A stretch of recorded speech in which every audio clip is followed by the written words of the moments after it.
తప్పటడుగులు వేసిన తల్లిగా విసిరేసిన ఈ దారి తప్పిన తల్లిని వదిలేయకు. చచ్చి పుడతా నాయన బిడ్డగా నీ కడుపున.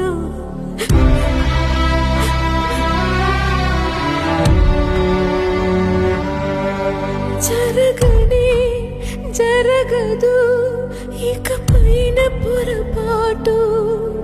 నమ్మరా అమ్మని నీ మీద నా ఒట్టు.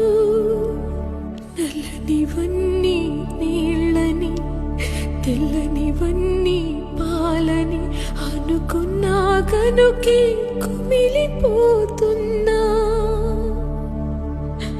నేను చేసిన తప్పు చెరి